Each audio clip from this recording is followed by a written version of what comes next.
Whether you like to wrench your guns at the range or your bike on the trail, you're going to want to check out the new F.A.T Stix from Wheeler.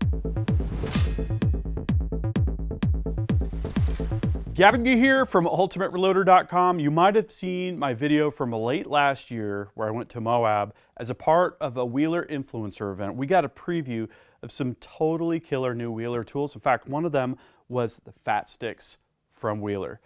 I gave you a preview then. Now they are available. If you go to Mid-South Shooter Supply, for instance, you're going to see those. I just checked this morning. They're actually in stock.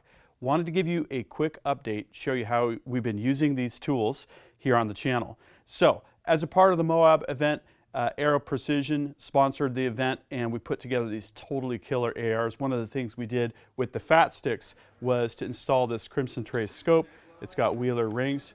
It's a really convenient way to do this. I want to demo that for you real quick. So your bases, these are going to be, for this loop-hold scope, these are going to be 65 inch-pounds. You can see here we've got a number of torque limiters. These are going to automatically set your screw or your bolt to a particular torque.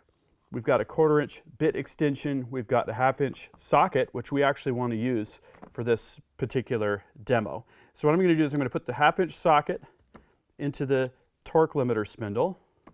We're just going to go ahead and put that on the T-handle. And if we were installing the scope, of course, we'd want to push this forward to mate the Picatinny surfaces to the ring-based surfaces that are going to be forced together under recoil so that things don't slip.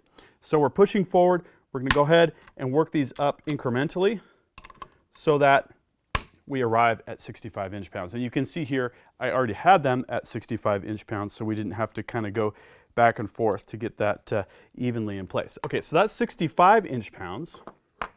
Now, these are bedded rings, so I think Loophole says up to 28 inch-pounds. I'm going to go all the way down to 15 because I like to run these just a little bit less on the torque side of things.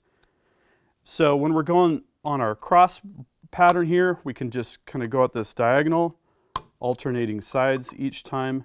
And again, if we were putting this scope on for the first time, we would want to make sure our gaps are the same between the ring cap and the ring base on both sides. We could very easily work our way up to that particular torque there. So for scope mounting, we've used these quite a bit.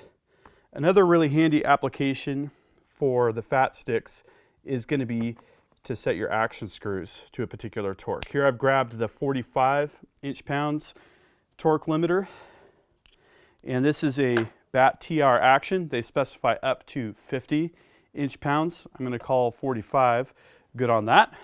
This is a really nice PRS style rifle with a foundation stock and a benchmark barrel. This is where you want to be at.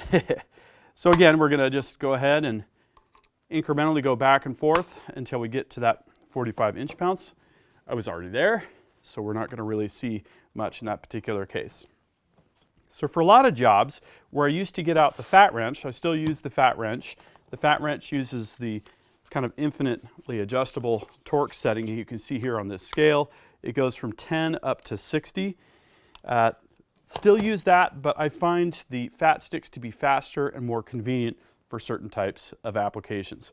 Really good stuff, and also this entire set is easily stowable in this case.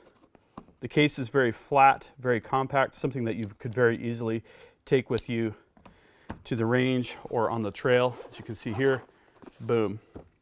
Very, very thin, very flat pack, very, very good stuff.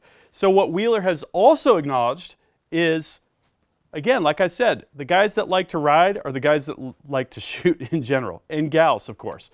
So this is my dirt bike back here. If I had F.A.T Stix with me, that would be really handy. Keep in the truck perhaps, and if I needed to work with small fasteners at a particular torque setting, this would be a super convenient way to do so. Here's what I want to know is, what do you think? Do you use torque limiters? What kind of gunsmithing tasks or power sports tasks are you using tools like this for? Do you already have the F.A.T Stix? They've been on the market for a little while now. Please drop a comment. We'll start a discussion. Don't forget, you can get these at Mid-South Shooter Supply. They're also available online from Wheeler direct. That concludes this video. That means it's time to wrap it up. I hope you liked this video. If you did, please give it a big thumbs up. Also, make your voice heard. If you have something to say, please drop a comment. Make sure you're subscribed with notifications because you're not going to want to miss the awesome content that is coming up. And finally, flex your reloading pride. You could look great in one of these t-shirts. We've got multiple designs at the Ultimate Reloader store. I'll see you later because I'm off to go shooting.